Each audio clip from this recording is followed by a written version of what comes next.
Welcome everyone. Welcome to the Be Ready for the World conference. I'm Andrew Campbell from Cambridge University Press, and I'll be hosting your webinar. I'm delighted to be joined by Kay Bentley, who will take you through this session on bridging the gap between ELT, English language teaching, and EML, English medium learning. Kay is a consultant for primary and lower secondary bilingual education.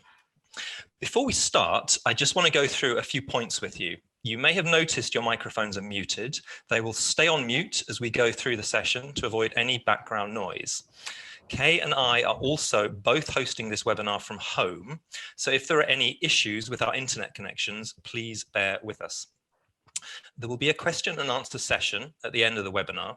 So do post any questions you'd like to ask in the Q&A box as we go through. You can also use the chat box for any general comments, but please don't post questions for Kay here as they may get lost in the chat. If you're having any technical difficulties with sound or video, please let us know in the chat and we'll do our best to resolve them. We recommend you use headphones to listen to the session for the best sound quality. We are recording the webinar and we'll send you a link to the playlist following the conference. So don't worry if you miss anything. If you're not able to see the Q&A or the chat icons, please hover your mouse at the bottom or the top of the screen and they should appear. And now, over to Kay. Hello, I'm very pleased to be presenting this webinar. Thank you for the introduction, Andrew. Bridging the language gap between English language teaching and English medium learning. There are three aims of the webinar: to consider the benefits of EML, to establish the language gap between ELT and EML, and to explore ways to bridge the language gap. But first, the question, why teach subjects in English? Well, there are many benefits. Three of the most important are relating to language. Teachers' language improves, and from a Madrid teacher in a bilingual school, teaching subjects makes me update my language continuously. Subject language for learners is at an appropriate conceptual level. And that's because it matches the language that they would use when learning subjects in their first language. Also, learners are immersed in a meaningful, rich range of subject language. My example of this is the difference between the topic of weather, how it's presented in an ELT lesson, and how weather is explored in EML. I chose weather because 2 days ago it was World Meteorology Day. In primary ELT, pupils learn about usually 6 weather words: sunny, cloudy, rainy, windy, stormy, snowy, and the lexical set is used to practice a grammar structure defined by a grammar syllabus. For example, it's sunny, it's not rainy, it's stormy, it's not snowy. The language is accurate and the learners show they know the meaning of the weather words. In EML, learners also learn about weather, but they do so through the subjects of science or geography. In science, learners can do experiments to record temperatures during a school week, then record them on a graph, or do wind experiments to find the windiest place in the playground. After doing these, perhaps the focus is on thinking about the sun and wind. In geography, learners focus on weather in different parts of a country at different times of year. This is an opportunity to use an English-speaking country, as it then makes the use of English more meaningful. Multimodal inputs such as Google Earth can show cloud or storm animation over the country, and learners can provide basic commentary on the weather conditions. So learning about weather in science or geography in English therefore makes content more meaningful because it's at the appropriate conceptual level for learners, and language is richer for not being tied to a grammar syllabus. Secondly, there are benefits of EML methodology. Learners enjoy active, hands-on experiences in subject lessons. And from a Catalan teacher in a trilingual school, learners were thrilled at the new way of learning science in English. Both teachers and learners are motivated by the way subject content is taught, and teachers have found that they have to rethink how they teach, how they support learners, and how they use resources. For example, some teachers prefer learners to do subject projects involving multidisciplinary learning and multicultural awareness. For the topic of weather, therefore, not only doing science experiments and weather patterns, but also including weather paintings and art and negative numbers used in weather temperatures for maths. The third main benefit relates to developing learners' cognitive skills. Learners' critical and creative thinking skills are more fully developed during subject tasks. That's in comparison to language-only tasks. And this quote is from researchers and teachers. Learners become effective thinkers in both content and language. Learners also think beyond what they see in subject tasks and develop high-order thinking and metacognition. In other words, they learn about thinking, analyzing, and evaluating tasks that they've done. To sum up the benefits of EML, I've selected this quote from a recent research paper. The implications for arguing that bilingual education, even small scale, is superior to monolingual education are strong, persuasive, and increasingly supported by science. This captures why EML is the way forward. I'd now like to turn to the title of the webinar. What is the language gap between ELT and EML? Bridging the language gap involves teachers in understanding 5 types of language. Subject-specific vocabulary, also known as content obligatory language, language across the curriculum, also known as content compatible language, basic interpersonal communicative skills or BICS, and at higher primary levels and in secondary, communicative academic language proficiency or CLIL. Finally, language to develop subject literacy itself.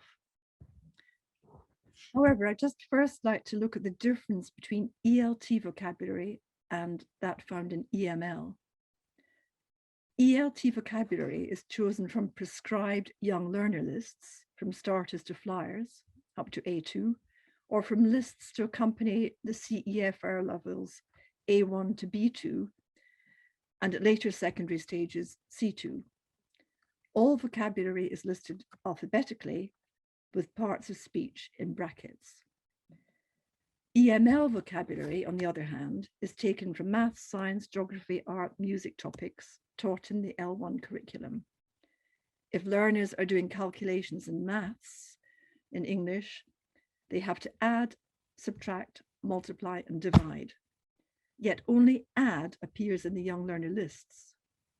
Learners would have to wait until they had a B2 level of English to learn the words subtract, multiply, and divide. But when learning how to calculate in primary EML, the whole lexical set of maths vocabulary is required. Another example is from ELT topic lists at B2 level. Under the topic of countryside, desert and rainforest appear. But if learning science in EML, grassland, tundra, aquatic would also be needed in this lexical set. And the topic would be headed ecosystems or biomes rather than countryside. Secondly, ELT vocabulary is presented as a one-off topic in a course book. For example, at home, sport, and holidays. These are from a lower secondary course book. And it is unusual for ELT topics to be repeated and built upon in preceding levels of course books. EML vocabulary, however, is presented in the content of a subject concept from a subject curriculum. Science, topic materials, concept, properties of materials, such as hard, transparent, flexible. And subject content is built upon level by level as concepts become more challenging, so that in secondary school, learners will study properties of metals such as malleability and density. Thirdly, ELT vocabulary is presented from beginner to advanced. but EML vocabulary can be advanced from the start of primary. For example, if they're doing body parts, they could learn muscle, which is B2, and body joint, which is C2. At upper primary or lower secondary, friction is C1 and dissolve is C2. And for the popular primary topic of the water cycle, evaporate and condense don't appear in any ELT vocabulary lists. EML teachers therefore need to identify sets of key subject vocabulary to pre-teach and then consolidate. Language for bridging the gap can be described in two different ways: content obligatory and content compatible. So my example for content obligatory is from a chemistry book. And here it's similar to subject specific: particles, solid, volume, attractive forces. Content compatible language is a language which can be used in different subjects. In this example, close together could also describe events in history happening one after another, or notes in music such as F, G sharp, etc. Makes it difficult and be made smaller could be used in many subjects. For example, IT. The font size makes it difficult to fit into this space. It needs to be made smaller. And a fixed shape can describe circles, squares, equilateral triangles, regular pentagons, etc. in maths, or in the negative form in chemistry, liquids and solids don't have a fixed shape. EML teachers therefore need to identify both content obligatory language and content compatible for their subject, but which could also be used in other curricular subjects. Another type of language required to bridge the language gap between ELT and EML is basic interpersonal communicative skills. These basic language skills refer to the functional language that learners use to collaborate with others during pair or group work. This dialogue gives examples of learners' BICs when making a model of a skeleton in science. A suggests, B questions how, C offers a solution, B points out a problem, and C acknowledges the problem, then offers a solution. Research findings have shown that EML teachers can't assume that learners remember or know how to use interpersonal language while carrying out subject-specific group projects. Therefore, EML teachers need to model interpersonal language for subject tasks and make sure that learners use this language when collaborating in group work. And from Vygotsky, learning happens through social interaction. At higher levels of primary and for learners in secondary schools, EML teachers need to bridge the language gap by developing learners' cognitive academic language proficiency, or CALP. This is formal language. The first example is from a primary science book. Can be classified is used to explain a classification, a passive form and therefore more formal. The second example for maths in lower secondary, shapes are made 3D and are called cuboids, again passive forms, this time to define a maths concept. The third example is a question. If urban growth was planned, what could a city development look like?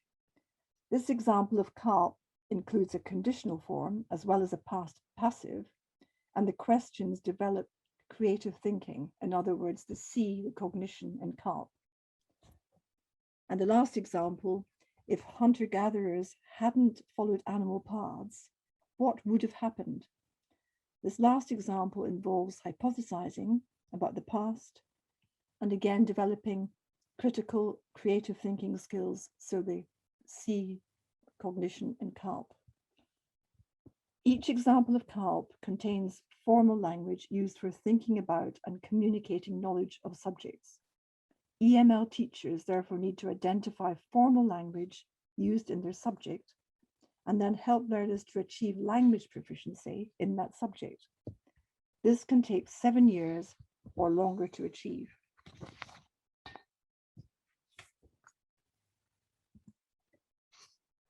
One further type of language needed to bridge the gap is required for subject literacy.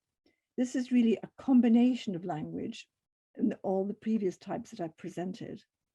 Language to develop subject literacy is found in different text types, such as instructions, descriptions, explanations. Here are examples from primary maths.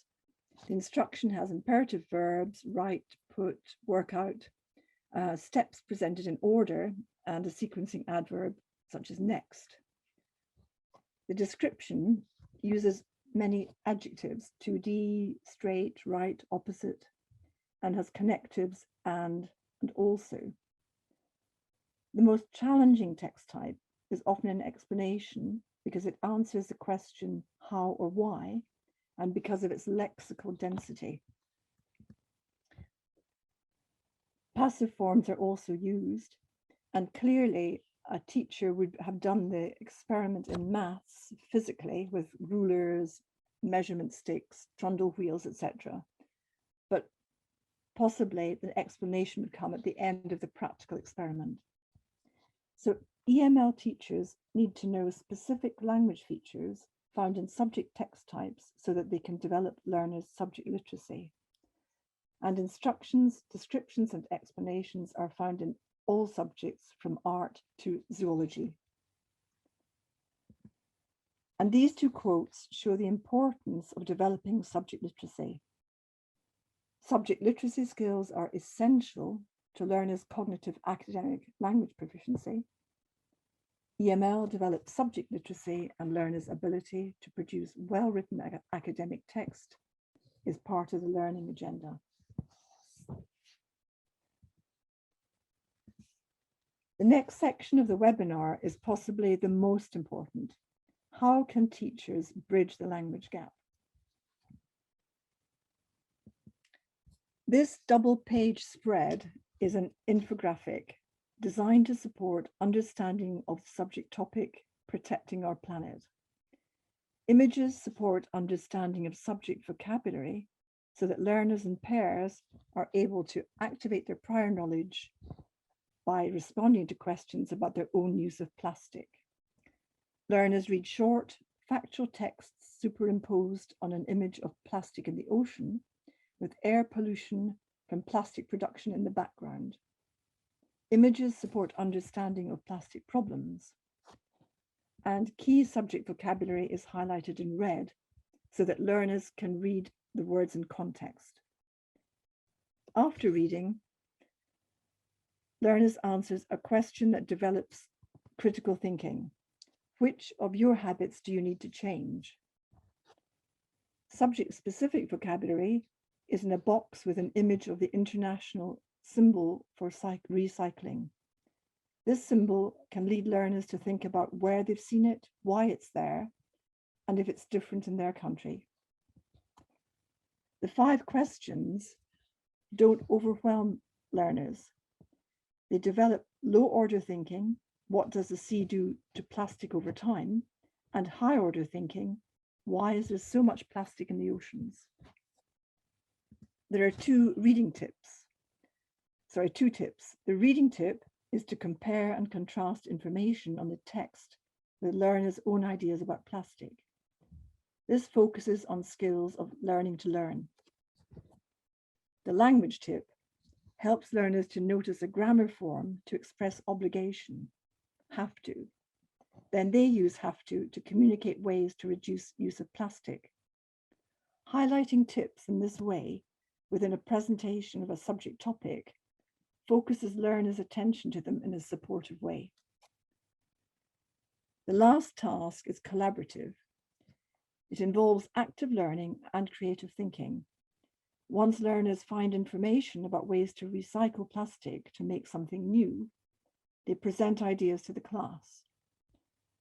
Presenting develops learners' oracy skills, such as speaking clearly, giving opinions, giving reasons for their agreeing or disagreeing.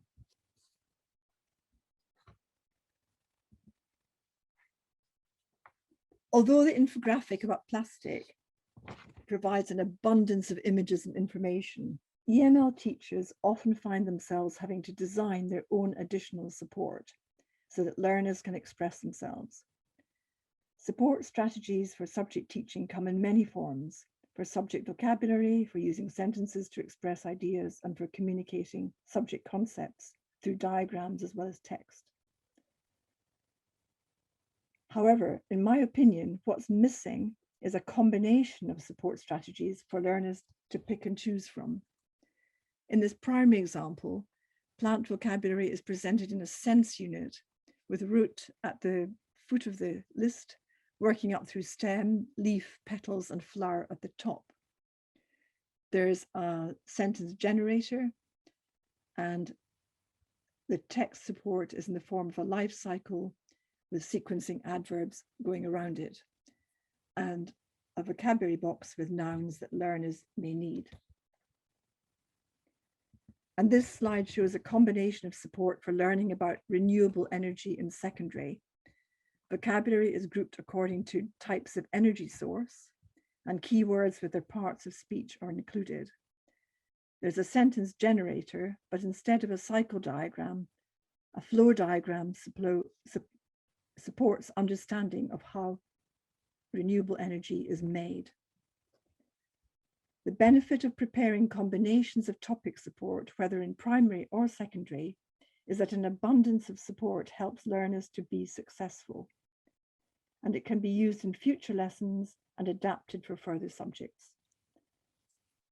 Also, to encourage active learning, learners can make their own vocabulary list, preferably non-alphabetical, and can choose their own visual organizer to consolidate learning of a subject concept.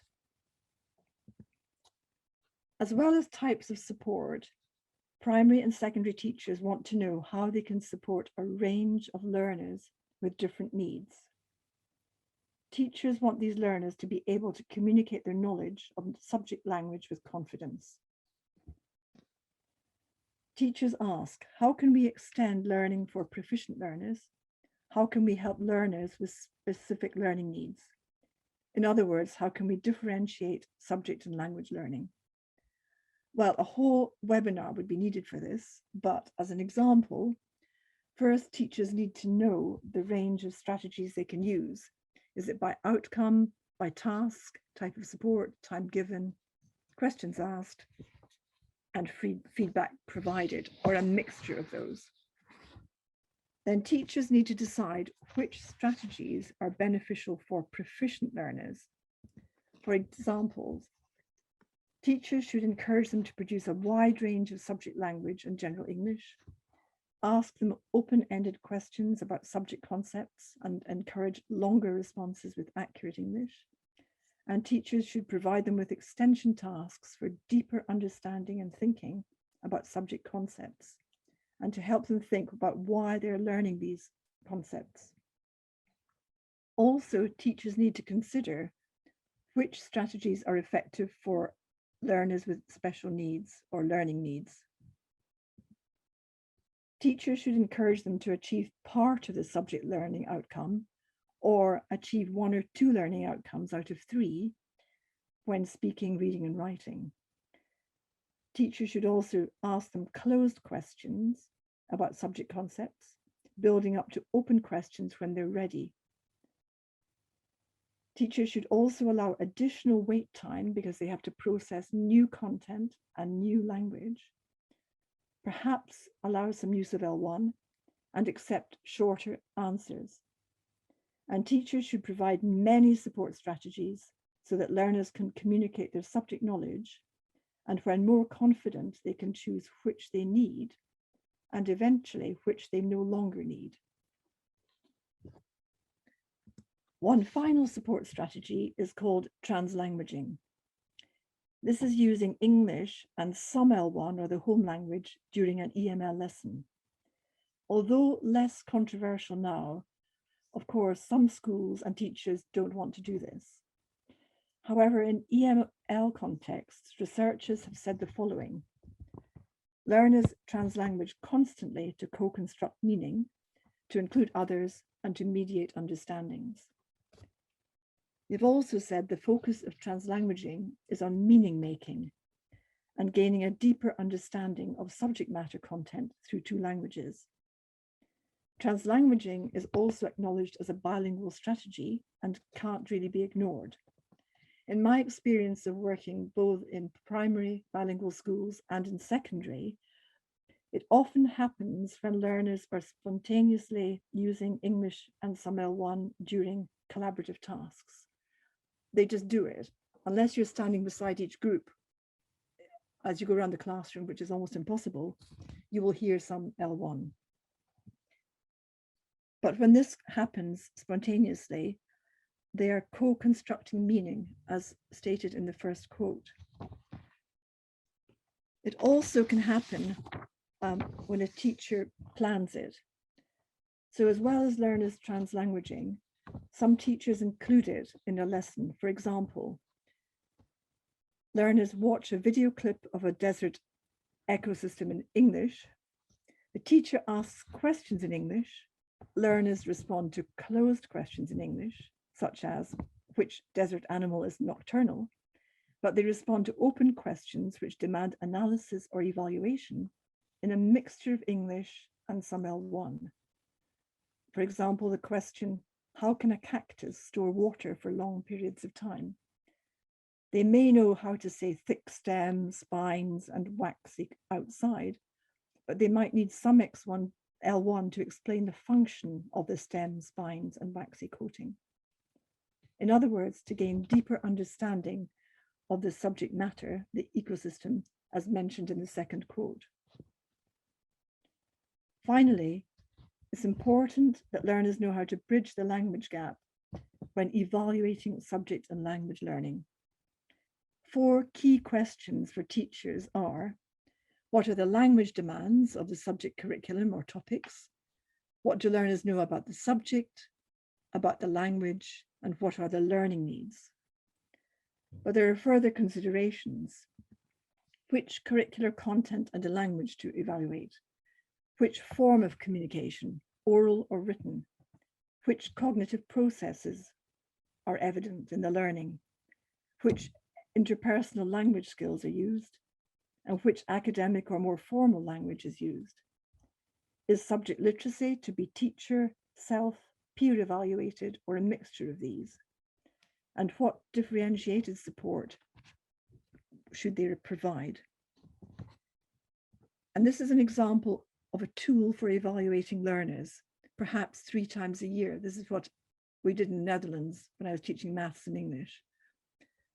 You can see it's got the key cognitive processes: remember, understand, apply, evaluate, and below, think creatively or critically. It also includes skills for learning to learn, such as the ability to ask questions and use support strategies. Social responsibilities are also included, such as taking an active and interactive part in group work and helping other group members to complete a task. And possibly one of the most important descriptors is the final one, attitudes, such as does the learner have a positive attitude towards learning a subject in English? Teachers record a date when they see evidence of the learning, and they write any additional notes if they observe specific needs. It's also a very useful tool during a parents' night, because then you've got evidence of progress or not over the whole year.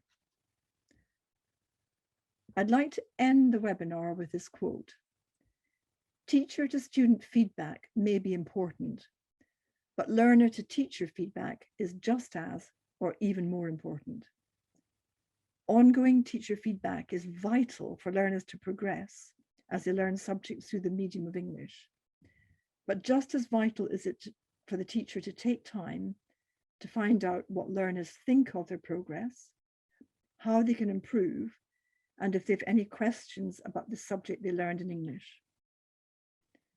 As you can see, the weather image shows more sunshine than cloud. For EML teachers, there will be some cloudy times when teaching and learning seem unclear. But despite the many challenges in bridging the language gap between ELT and EML, we hope that teachers will see much more sunlight than cloud. So the International World Meteorological Day symbol is a positive metaphor for EML. Thank you for listening to the webinar. And now is the time for your questions.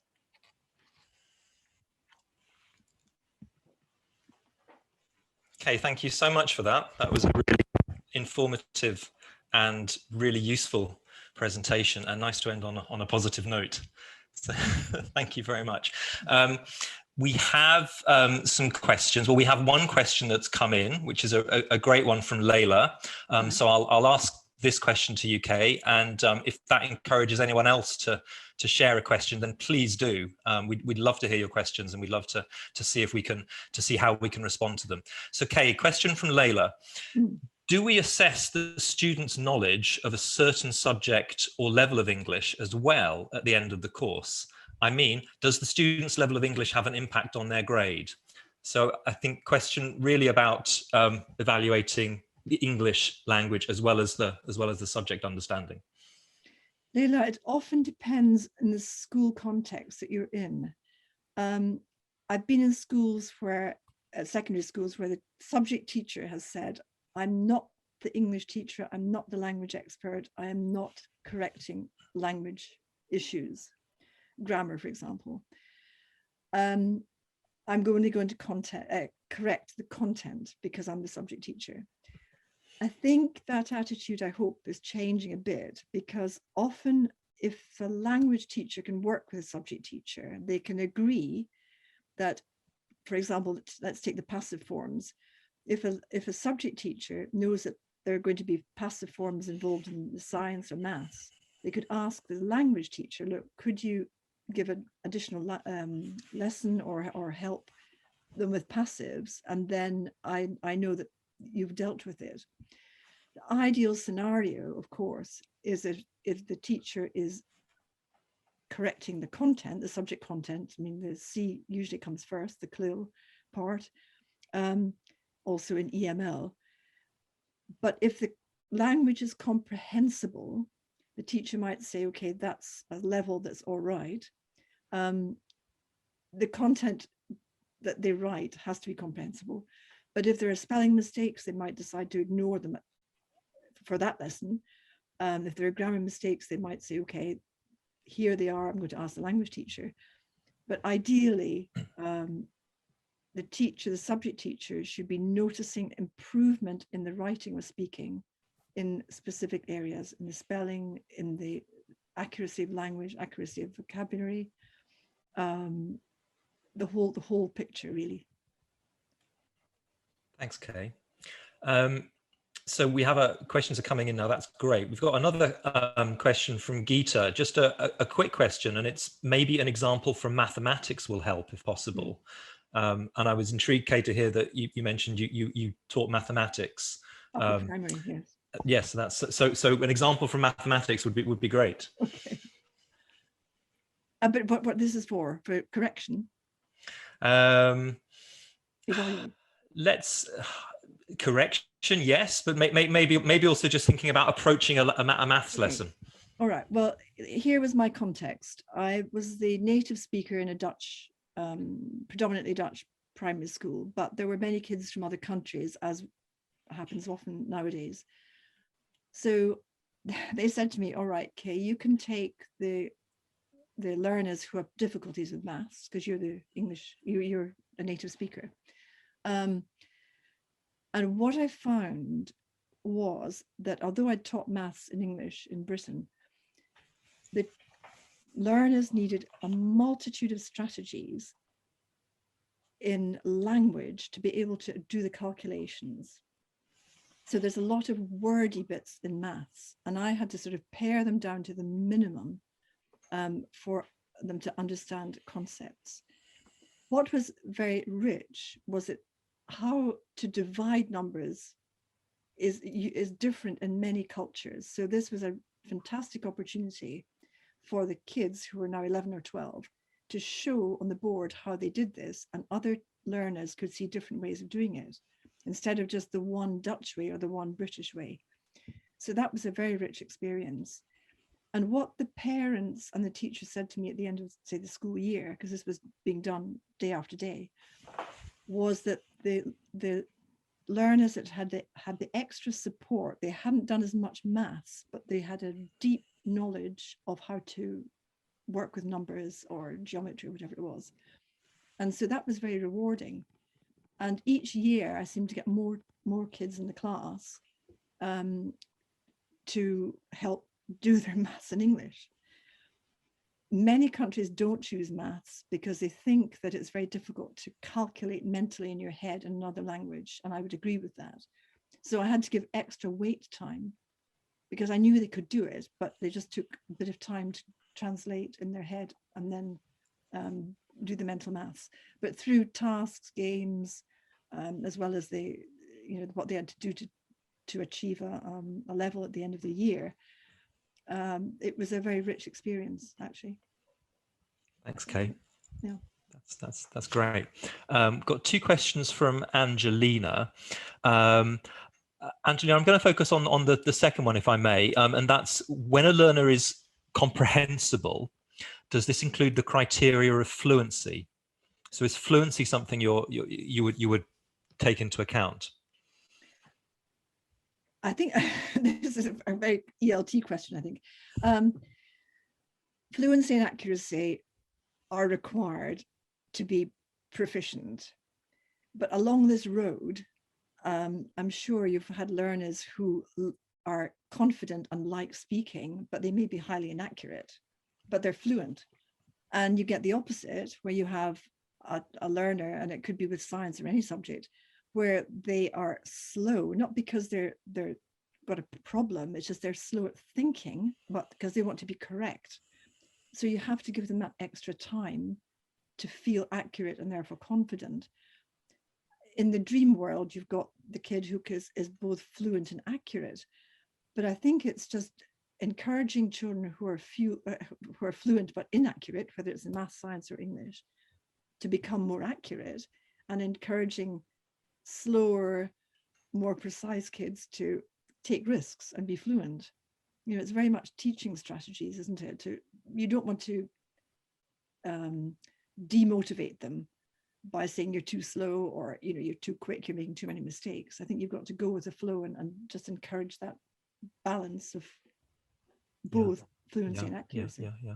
That sounds very true, doesn't it? And we know, don't we, that mixed language levels are such an issue in bilingual classrooms. Huge challenge for teachers. We know that. Okay, thanks, Kay. We got a question from Sakina. Would we say schools should teach English language intensively in order to help with evaluation? Sakina, I think I'm assuming by this you mean, should schools be teaching English language intensively in order to offer subjects in English? Please correct me if I'm wrong, but that's what I'm saying. What do you think about that, Kay? That this question of should in an English medium learning or a bilingual context, should schools be teaching English language intensively? I'm not sure if what is meant here is that that there's a special English language classroom that lesson in addition to the subject lessons. That's really good. I mean, that often happens. What I can also say that I'm helping advise a bilingual primary school in this country, but they're doing the program in Spanish. And what they've done over many years, has taken a long time for them to get to this stage, that they realize that they're going to use Spanish posters in the corridors. They've got the dinner ladies, the chefs in the school canteen speaking the BICS language in Spanish. So they've really immersed in this very rich Spanish experience. But it's taken a long time for them to get to that stage. And they found that with this intensive Spanish, the primary children are going with it. I mean, they're really learning a lot outside the classroom, as well as their Spanish class as an English class, and learning, originally they were learning PE and geography in Spanish. And they were doing the geography of South America, which made sense because of the Spanish-speaking countries, apart from Brazil. So that was a very intense learning experience in Spanish. international schools are quite different because it may be that the kids have got their L1, which is mostly one L1, and they have a very intensive language experience doing most of the subjects in English in that school. Yeah.